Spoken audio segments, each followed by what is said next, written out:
The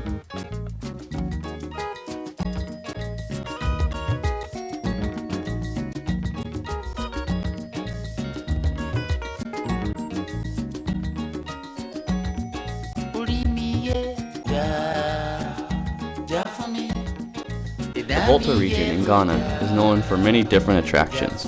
One in particular that rivals the Ashanti region is the kente weaving. Scott Anderson, a Peace Corps volunteer at the Volta School for the Deaf in Hohoe, has taken that craft and turned it into a learning tool. Scott teaches the vocational program, where he takes a handful of students and trains them in specific skills, one of them being kente weaving. This special skill can then be used to find employment after graduation.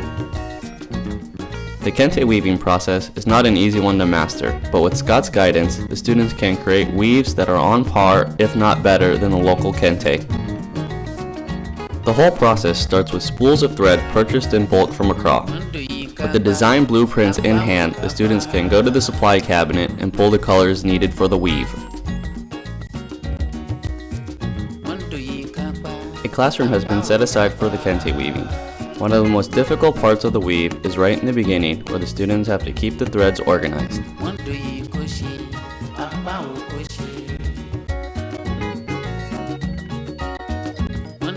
When the threads are lined up, they can begin spinning them.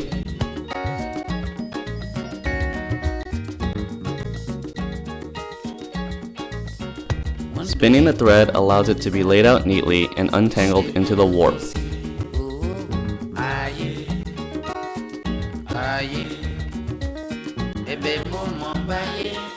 Before the warp can be fully stretched out, the weaver has to carefully take it off the spinner and roll it into a ball.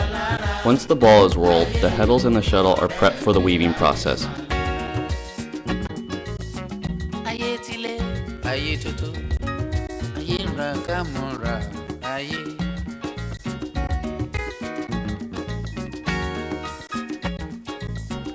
The warp gets weaved through the heddles while the cross thread gets spun onto the shuttle.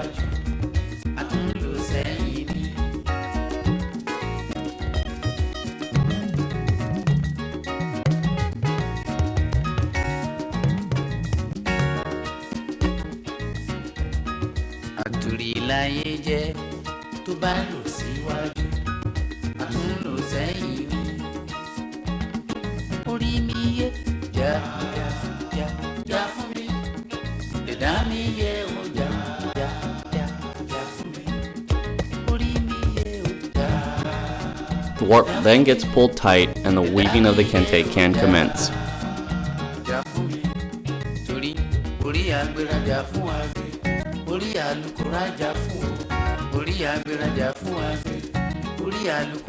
Depending on the skill level of the student, he can complete a weave, start to finish, anywhere from 2 days to a week later.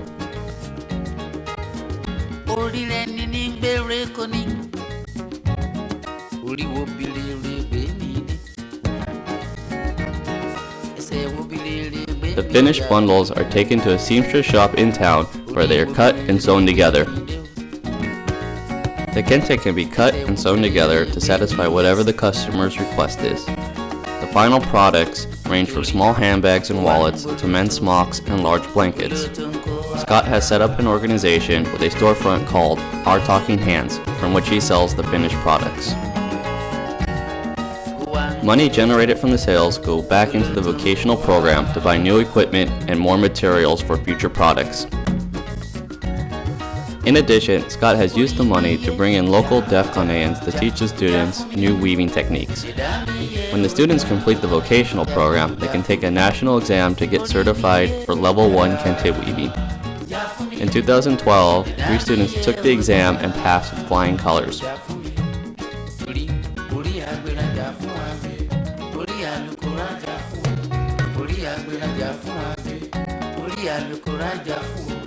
Ẹlẹ́dàá mi màmá gbàgbé mi yé o, kò bá màmá jà o.